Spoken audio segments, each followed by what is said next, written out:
Halo teman-teman semuanya, kita berjumpa lagi di channel Ruang Pendidikan. Video kali ini akan membahas tentang teorema Pythagoras. Di antara teman-teman semuanya, mungkin dan tentu saja teorema Pythagoras ini tidak asing karena teorema Pythagoras sudah dipelajari mulai bangku sekolah dasar. Namun di sini kita akan lebih dalam lagi mempelajari tentang teorema Pythagoras.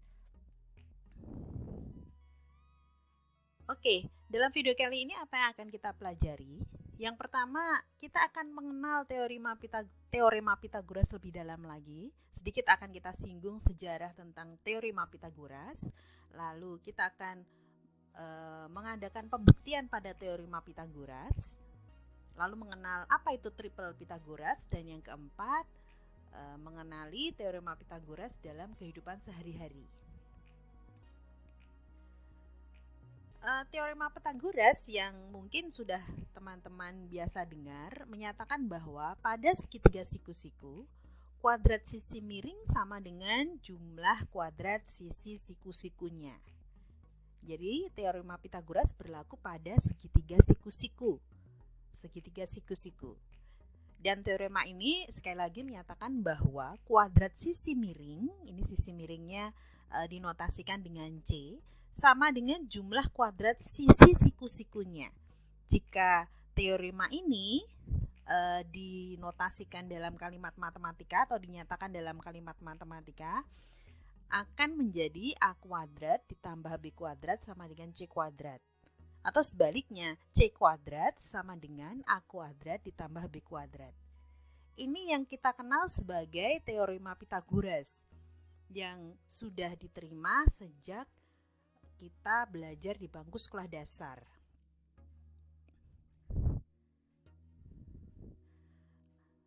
Kita akan sedikit menyinggung sejarah tentang teorema Pythagoras.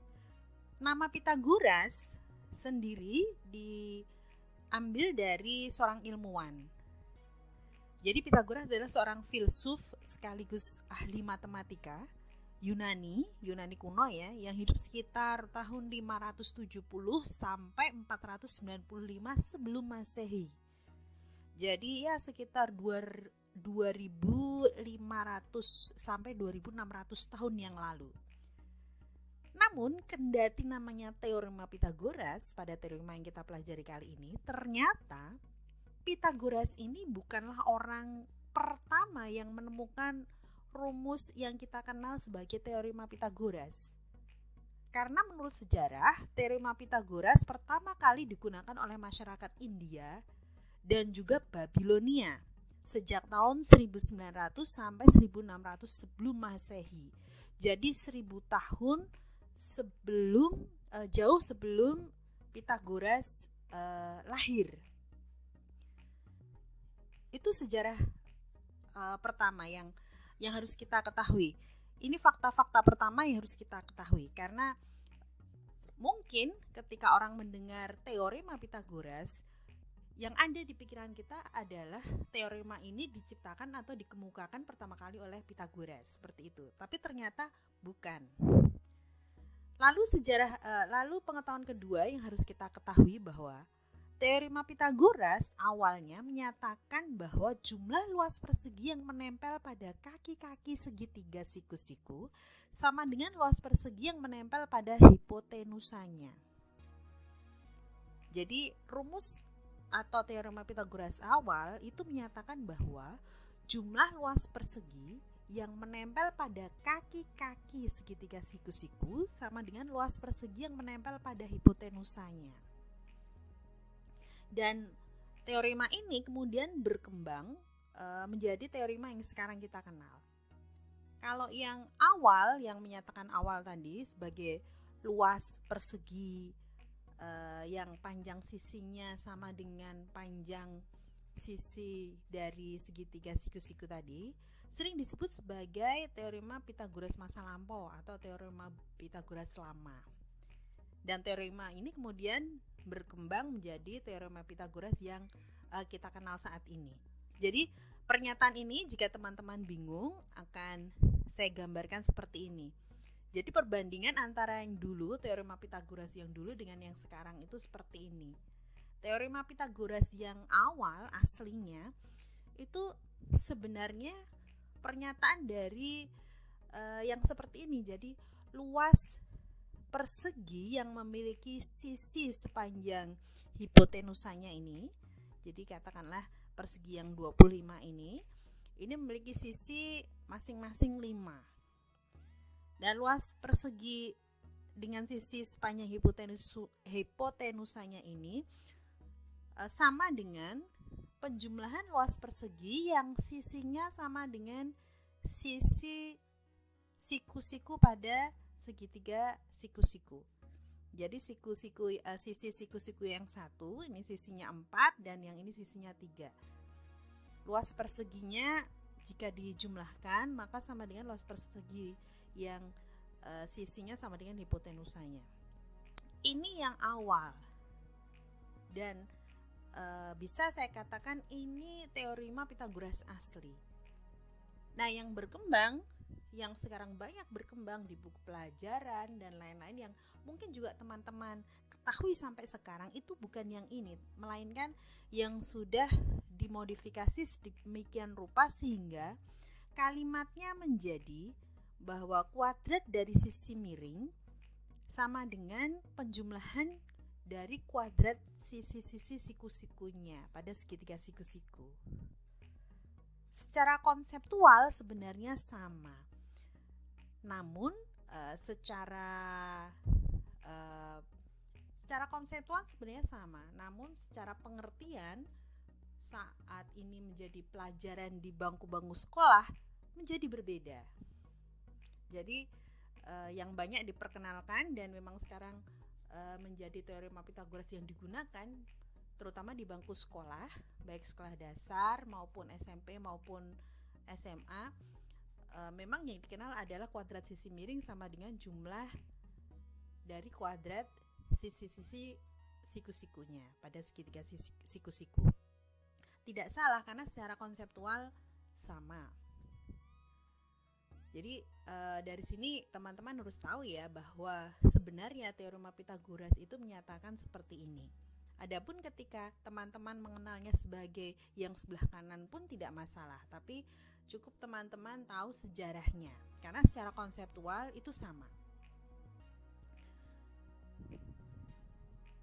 Nah, teorema Pitagoras ini berlaku pada segitiga siku-siku saja, tidak berlaku pada segitiga yang lain. Segitiga siku-siku itu segitiga yang seperti apa sih? Yang pertama, segitiga siku-siku merupakan sebuah segitiga yang memiliki satu sudut siku-siku. Satu sudut siku-siku. Dalam segitiga memiliki 3 sisi dan 3 sudut. Dan satu dari ketiga sudutnya itu harus siku-siku. Baru itu disebut segitiga siku-siku. Yang kedua, sisi yang berhadapan dengan sudut siku-siku disebut sisi miring atau dikenal dengan nama hipotenusa.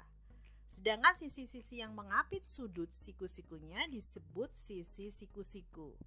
Nah, bagi teman-teman yang belum tahu, jadi sisi miring atau sisi yang menghadap ini ini sudut siku-siku, sisi yang menghadap sudut siku-siku ini yaitu sisi miring ini disebut sisi miring atau hipotenusa. Sedangkan sisi yang mengapit sudut siku-sikunya disebut sisi siku-siku. Dalam bahasa Inggris sisi siku-siku ini sering disebut sebagai leg atau kaki. Gitu ya, ini hipotenusa dan ini sisi siku-sikunya atau kaki-kakinya.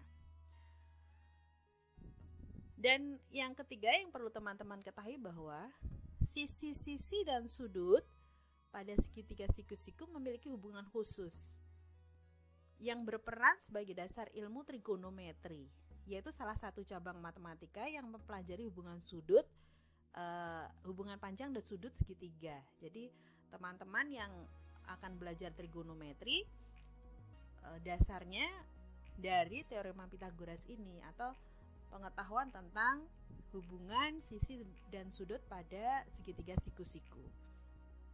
Trigonometri itu yang bagi teman-teman saya spill sedikit ya, ada cos, sin, tangen gitu ya, kosinus, sin dan tangen pada segitiga siku-siku ya. Next, lain kali akan kita bahas tentang trigonometri. Oke, kita akan mengadakan pembuktian teorema Pythagoras. Teorema Pythagoras menyatakan bahwa pada segitiga siku-siku kuadrat sisi miring sama dengan jumlah kuadrat sisi siku-sikunya. Nah, karena ini teorema, maka ingat di geometri teorema adalah sebuah pernyataan yang harus dibuktikan kebenarannya atau mungkin sudah terbukti kebenarannya. Makanya karena kita dalam tahap belajar, kita akan membuktikan teorema ini. Apakah benar pada segitiga siku-siku kuadrat sisi miring sama dengan kuadrat jumlah kuadrat sisi siku-sikunya. Nah, perlu teman-teman ketahui bahwa cara membuktikan teorema Pythagoras itu banyak caranya. Berbagai macam caranya. Salah satu caranya akan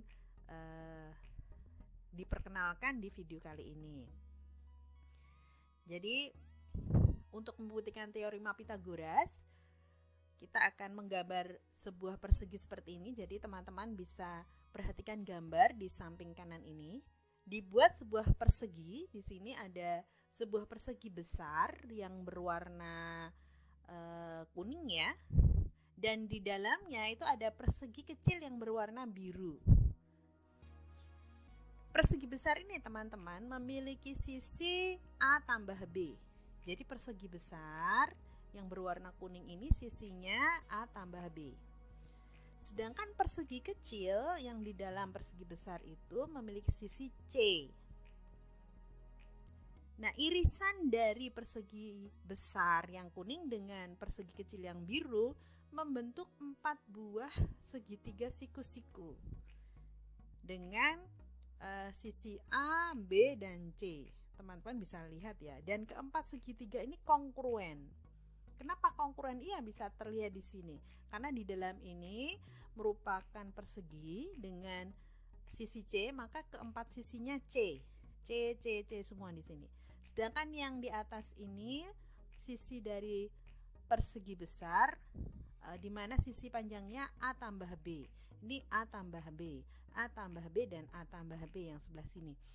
Jadi terlihat bahwa keempat segitiga yang terbentuk sebagai irisan dari persegi besar yang kuning dengan persegi kecil yang biru merupakan 4 buah segitiga siku-siku yang kongruen dengan sisinya A, B, dan C. Nah, dari gambar ini maka kita ketahui bahwa luas persegi besar atau luas persegi kuning yang di luar itu luasnya maka sisi kali sisi. Karena sisinya A tambah B, maka A tambah B kali A tambah B atau A tambah B kuadrat. Ini kita sebut sebagai persamaan satu. Dan yang kedua, kita akan mencari luas setiap sudut ini, segitiga siku-siku di setiap sudutnya. Karena ini segitiga siku-siku, kita ketahui bahwa luas segitiga siku-siku adalah setengah alas kali tinggi. Katakanlah sebagai contoh, saya mengambil segitiga siku-siku yang kanan bawah ini, alasnya A dan tingginya B. Maka luas dari segitiga yang kanan bawah ini adalah setengah A kali B. Karena keempat segitiganya kongruen, maka keempat-empatnya memiliki luas setengah A kali B. Dan ini saya jadikan sebagai persamaan kedua. Berdasarkan persamaan 1 dan 2 ini, maka diperoleh luas persegi yang dalam. Luas persegi yang dalam ini kita ketahui sebagai luas persegi besar dikurangi 4 buah segitiga siku-siku. Iya kan? Jadi luas persegitiga yang besar dikurangi 4 buah segitiga siku-siku. Jadi yang besar ini A tambah B kuadrat dikurangi 4 kali luas segitiga siku-siku setengah A kali B. Sampai sini jelas ya. Dan dari persamaan kuadrat ini terbentuk persamaan A kuadrat tambah 2AB tambah B kuadrat. Dikurangi dari sini, dari 4 kali setengah AB ini didapat 2AB. Nah, ini ada tambah 2AB dikurang 2AB saling meniadakan ya. Jadinya 0, maka tersisa A kuadrat ditambah B kuadrat. Jadi luas persegi dalam atau luas persegi yang kecil ini sama dengan A kuadrat tambah B kuadrat. Ini saya nyatakan sebagai persamaan yang ketiga. Nah, teman-teman, kita lihat ke luas persegi yang kecil yang warna biru. Karena ini persegi, maka luasnya adalah sisi kali sisi. Karena sisinya tadi C, maka luas persegi yang kecil ini C kuadrat. Ya kan? C kuadrat. Luas persegi dalam yang kecil adalah C kuadrat. Nah, dari persamaan ketiga ini juga ada luas persegi dalam yang kecil A kuadrat tambah B kuadrat. Maka dari situ bisa disimpulkan bahwa C kuadrat sebagai luas persegi dalam sama dengan A kuadrat tambah B kuadrat. Jadi C kuadrat sama dengan A kuadrat tambah B kuadrat. Sedangkan ABC di sini ternyata komponen dari segitiga siku-sikunya itu sendiri. Gitu ya.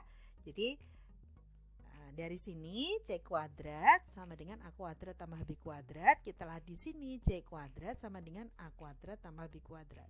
Jadi terbukti bahwa pada segitiga siku-siku kuadrat sisi miring sama dengan jumlah kuadrat sisi siku-sikunya. Demikian teman-teman salah satu cara pembuktian dari teorema Pythagoras yang selama ini kita kenal. Jelas ya? Caranya membuktikan tidak hanya dengan cara ini, ada cara yang lain. Tapi dalam video kali ini akan diperkenalkan satu cara pembuktian ini. Oke, selanjutnya kita akan mengenal tentang triple Pythagoras. Apa itu triple Pythagoras? Triple Pythagoras merupakan 3 buah bilangan yang memenuhi teorema Pythagoras. Jadi 3 bilangan yang jika dimasukkan dalam rumus, misalnya C kuadrat sama dengan A kuadrat ditambah B kuadrat, itu memenuhi nilainya. Nah, perlu teman-teman ketahui bahwa pada zaman dahulu di masa Babilonia 1500-an tahun sebelum Masehi tahun yang lalu ya. Jadi tahun 1500 sebelum Masehi, bangsa Babilonia itu sudah memiliki tabel triple Pythagoras. Dari mana diketahui? Ini ditemukan dari, kalau kita menyebutnya sebagai prasasti, jadi pahatan batu peninggalan bangsa Babilonia ini jika diterjemahkan akan membentuk angka-angka, dan ternyata angka-angka ini adalah angka-angka triple Pythagoras yang sudah ditemukan oleh bangsa Babilonia. Hebat ya, berarti luar biasa. Makanya tidak heran pada zaman dahulu seperti Mesir, di Babilonia, dan negara-negara pendahulu pada zaman prasejarah dan zaman sejarah di luar negeri bisa membangun mahakarya yang luar biasa. Padahal waktu itu peralatannya bukan peralatan yang canggih dengan teknologi sekarang. Dengan peralatan canggih versi mereka bisa membangun piramida, bisa membangun piramida Inka, bisa membangun taman gantung Babilonia. Bahkan di Cina bisa membangun tembok besar Cina. Luar biasa. Ternyata teknologi masa lampau itu tidak kalah dengan teknologi zaman sekarang. Triple Pythagoras itu apa saja dan berapa saja sih teman-teman? Ternyata triple Pythagoras itu sebenarnya sudah ditemukan angka-angkanya berapa saja. Jadi kalau untuk triple Pythagoras yang angkanya di bawah 100, teman-teman bisa lihat di sini, misalnya 3, 4, 5, termasuk kelipatannya. 3, 4, 5 berarti kelipatannya 6, 8, 10, 15, 20, 25. Termasuk kelipatannya ya. Ini daftar triple Pythagoras, yang atas ini di bawah 100, yang di bawah ini lebih dari 100. Dan tidak hanya ini, masih banyak triple Pythagoras yang lain. Banyak sekali. Teman-teman bisa mencarinya sendiri dengan perhitungan tertentu. Begitu ya.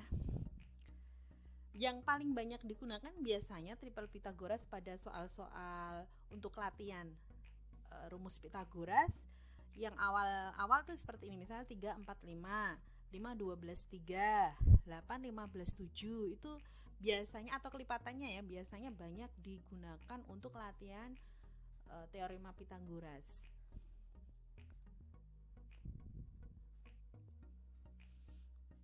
Selanjutnya kita akan mempelajari tentang penggunaan rumus Pythagoras dalam perhitungan.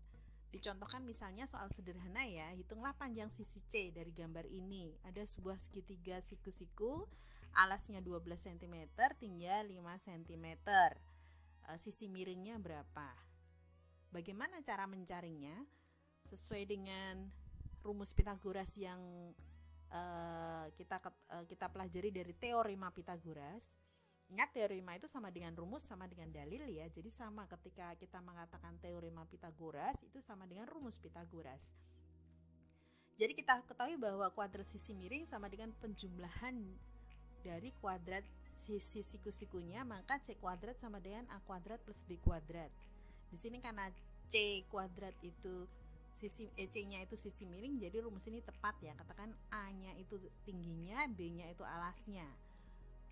Kita masukkan angka-angkanya, misalnya A itu tingginya, maka 5 dikuadratkan ditambah 12 dikuadratkan, didapat 25 tambah 144, maka menjadi 169.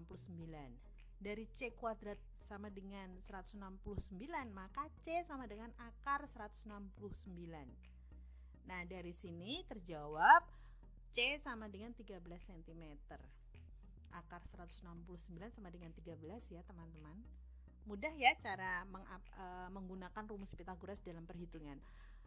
Lalu di mana saja rumus Pitagoras itu bisa dipakai di sekitar kita? Yang pertama pada bangunan dan arsitektur. Lalu rumus Pitagoras juga digunakan di navigasi dan GPS, dan yang ketiga di olahraga dan game. Teman-teman bisa mencari informasi lebih lanjut tentang ini di bangunan dan arsitektur, rumus Pitagorasnya di mana, navigasi dan GPS di mana, maupun olahraga dan games itu di mana saja. Oke, selanjutnya kita akan belajar penerapan teorema Pitagoras pada soal-soal yang biasanya digunakan untuk memperdalam latihan agar teman-teman bisa lebih mengerti, bisa lebih memahami teorema Pitagoras. Baik, kami sajikan lewat video ini, Ruang Pendidikan sajikan contoh yang pertama. Amati gambar di samping ya teman-teman. Ini ada tembok, lalu ada tangga yang disandarkan. Teman-teman tentu sering melihat fenomena ini ya, sering sekali, misalnya genteng bocor atau mengganti genteng ya kan. Kalau pas musim hujan itu biasanya bapak tukang atau ayah kita atau saudara kita yang akan memperbaikinya menggunakan tangga yang disandarkan seperti ini ya. Oke, dari gambar ini sebuah tangga bersandar di tembok setinggi 15 meter. Jika jarak tembok dengan ujung kaki tangga 8 meter, maka berapakah panjang tangga? Oke teman-teman, ini kita coba bahas satu persatu. Jadi dari gambar ini dulu. Dari gambar ini terlihat ini seperti analogi segitiga siku-siku, di mana bawah ini jarak antara ujung kaki tangga dengan bawah tembok adalah sisi siku-siku satu, dan dindingnya adalah sisi siku-siku yang kedua. Sedangkan tangganya yang bersandar adalah hipotenusanya. Jadi dari sini sisi siku-siku yang satu 15 meter dan sisi siku-siku yang kedua 8 meter. Yang akan dicari adalah sisi hipotenusa, panjang tangganya.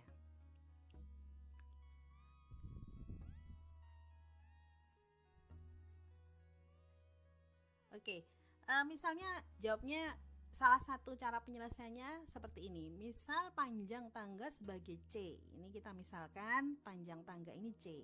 Dan sisi siku-siku masing-masing A dan B.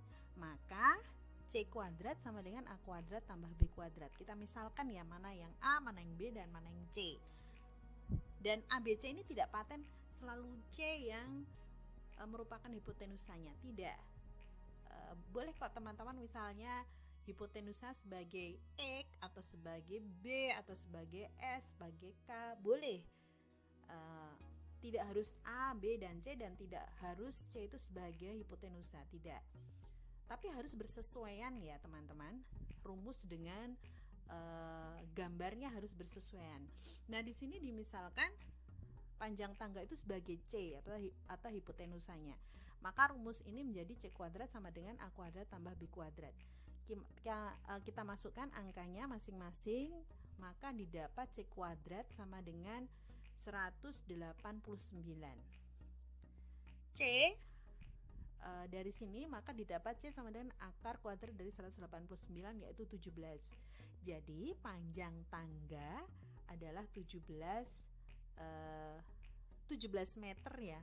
Ini salah ya, ini maaf, 17 meter karena tinggi bangunannya 15 meter, jarak antara kaki tangga dengan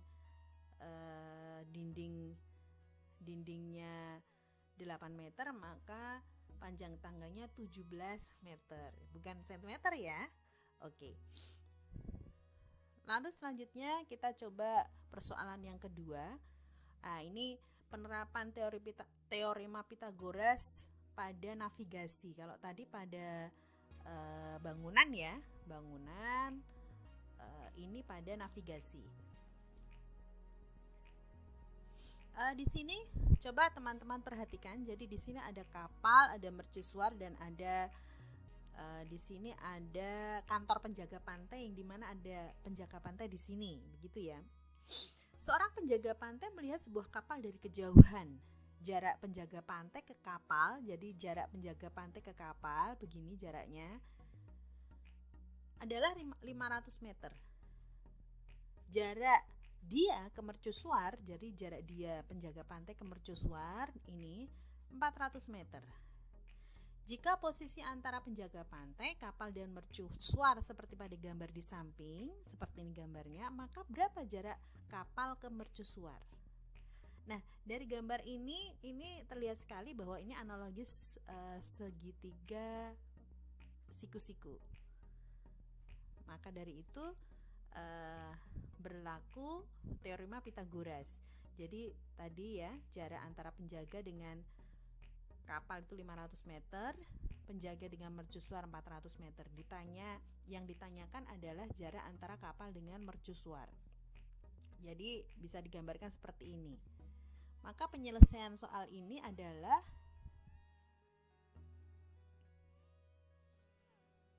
misal jarak kapal dengan mercusuar adalah X. Ini ya, misalnya ini adalah X. Maka X kuadrat sama dengan, karena ini yang ditanyakan adalah salah satu sisi siku-sikunya, maka rumusnya tidak lagi C kuadrat sama dengan A kuadrat tambah B kuadrat lagi, tidak, tapi melainkan sisi miring kuadrat dikurangi salah satu sisi siku-siku kuadrat, begitu ya. Jadi kalau saya ucapkan misalnya, kan dari bentuk awalnya C kuadrat sama dengan A kuadrat tambah B kuadrat. Kalau mau mencari A kuadrat berarti sama dengan C kuadrat dikurangi B kuadrat, seperti itu ya. Nah, ini dari permisalan, misalnya jarak kapal dengan mercusuar adalah X, maka X kuadrat sama dengan sisi miring kuadrat dikurangi sisi siku-siku kuadrat, salah satu sisi siku-siku kuadrat. Kita ketahui ini 500 dan yang ini 400, maka 500 kuadrat dikurangi 400 kuadrat, didapat 250.000 dikurangi 160.000, maka X kuadrat sama dengan 90.000. Dari sini maka X sama dengan akar kuadrat dari 90.000, yaitu 300. Jadi jarak kapal dengan mercusuar sama dengan 300 meter. Begitu ya teman-teman, mudah ya. Jadi latihan kali ini, kalau tadi kita mencoba mencari hipotenusanya, sekarang kita mencoba mencari panjang dari salah satu sisi siku-sikunya. Oke, soal yang selanjutnya, saya terlalu bersemangat. Oke, teman-teman bisa melihat gambar di sini. Ini ada rumah Karan dan rumah Rohan. Jarak rumah Karan itu 0,5 km ke arah. Jadi ada jalan ya, ceritanya dari rumah Karan ke Rohan ini ada dua jalan. Jalan yang pertama ini melalui jalan Anggrek, dan jalan kedua itu jalannya dari Karan menuju berjalan ke selatan dulu 0,5 km, lalu berjalan ke arah timur 1,2 km, begitu ya. Rumah Karan dan Rohan letaknya seperti pada gambar Dinah di samping. Jika Karan akan ke rumah Rohan melalui jalan anggrek, berapakah jarak yang harus dia tempuh? Nah teman-teman, ini adalah salah satu contoh lagi analogi dari mencari sisi miring atau hipotenusa dari segitiga siku-siku. Tapi teman-teman sudah bisa ya, mudah. Maka coba kita lihat penyelesaiannya. Jadi karena ini yang dicari adalah hipotenusanya, ini dari sini langsung ya. Jadi hipotenusa sama dengan akar. Jadi tidak perlu dikuadratkan lagi ya di sini karena sudah langsung diakar kuadratkan ya. Jadi akar kuadrat dari 1,2 dikuadratkan ditambah 0,5 dikuadratkan. Masing-masing hasilnya seperti ini. Akar dari 1,69, akar kuadrat dari ini berarti 1,3. Jadi jarak rumah Karan ke rumah Rohan melalui jalan anggrek sama dengan 1,3 km. Nih ya. Jadi ini lebih dari soal ini berarti kita bisa menyimpulkan bahwa jika ada sebuah rute berbentuk segitiga siku-siku, jarak terpendek dari posisi seperti berarti melalui hipotenusanya. Kita bisa lihat kalau dari rumah Karan ke Rohan atau Rohan ke Karan melalui jalan anggrek hanya berjarak 1,3 km. Tapi kalau melalui jalan yang ini ya, kebetulan ini jalannya tidak bernama, itu berarti 1,7 km. Lebih jauh 0,4 km ya, sekitar 400 meteran ya, lebih jauh. Jadi ada satu ilmu yang kita dapatkan bahwa rute melalui hipotenusanya ini lebih pendek ya daripada kita melalui sisi-sisi siku-sikunya. Begitu ya. Contoh yang keempat, kita lihat. Ini ada gedung sekolah dan ini ada dua siswa ya, namanya Anaya dan Arya, punya posisi yang berbeda. Coba kita baca soalnya. Jarak Anaya dengan gedung sekolah adalah X kilometer ke arah timur. Jadi ini gedung sekolah, ini Anaya ke arah timur ya, ke arah east ini ke timur, itu X kilometer. Sedangkan jarak Arya dengan gedung sekolah adalah 5 kilometer. Jadi di gedung sekolah Arya itu ke arah selatan 5 km. Posisi antara gedung sekolah Anaya dan Arya seperti gambar berikut. Yang pertama, hitunglah jarak antara gedung sekolah dengan Anaya. Jadi kita harus mencari jarak antara gedung sekolah dan Anaya. Berarti kita harus mencari nilai X-nya. Lalu yang B, hitung pula jarak terpendek antara Arya dan Anaya. Nah, jarak terpendek itu kita tadi sudah ketahui bahwa jarak terpendek itu adalah hipotenusa ya. Jadi jarak terpendek adalah X tambah 1 ini ya. Jadi yang A itu kita mencari X dan yang B kita mencari X tambah 1.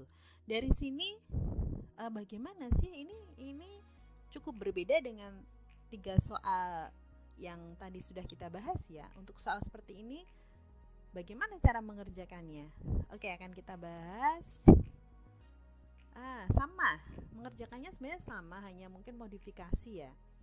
Jadi karena ini adalah analogi, teman-teman bisa lihat gambarnya, ini analogi segitiga siku-siku di mana hipotenusanya adalah X tambah 1 dan sisi siku-sikunya masing-masing adalah X dan 5. Maka dari sini kita bisa membuat bahwa hipotenusa kuadrat ini sama dengan penjumlahan sisi siku-sikunya ya. Maka X tambah 1 kuadrat sama dengan X kuadrat tambah 5 kuadrat. X tambah 1 kuadrat jika dikuadratkan akan menjadi persamaan X kuadrat tambah 2X tambah 1. Ini persamaan kuadrat ya teman-teman, sudah belajar tentang ini ya tentunya. Lalu yang sebelah kanan X kuadrat tambah 25. Nah dari sini ini X kuadrat bisa saling mengurangi ya. Jika kedua ruas kita kurangi X kuadrat maka habis. Dan jika kedua ruas juga kita kurangi 1 maka yang sebelah kiri habis dan yang kanan menjadi 24. Maka tersisa 2X sama dengan 24. Dari sini kedua ruas dibagi 2 maka didapat X sama dengan 12. Nah dari pertanyaan tadi yang A itu mencari X dan yang B itu mencari X tambah 1, maka Yang A, jarak gedung sekolah dengan Anaya sama dengan X sama dengan 12 km. Ini jadi diketahui jaraknya 12 km. Lalu yang B, jarak terpendek Arya dengan Anaya adalah X tambah 1, berarti sama dengan 13 km. Begitu ya teman-teman. Oke, sedikit rangkuman tentang teorema Pythagoras yang sudah kita pelajari. Yang pertama, teorema Pythagoras mendeskripsikan tentang hubungan antara sisi-sisi pada segitiga siku-siku. Dan yang kedua, teorema ini dapat dipakai untuk mencari panjang sisi yang tidak diketahui dari sebuah segitiga siku-siku. Dan yang harus teman-teman pahami bahwa pemahaman pada teorema Pythagoras sangat penting sebagai dasar bagi teman-teman mempelajari trigonometri. Demikian teman-teman semuanya, semoga video kali ini berguna. Jangan lupa like, share, dan subscribe jika teman-teman menyukainya. Jangan lupa tinggalkan komentar, kritik, dan saran yang membangun. Terima kasih atas perhatiannya. Salam, ketemu lagi besok.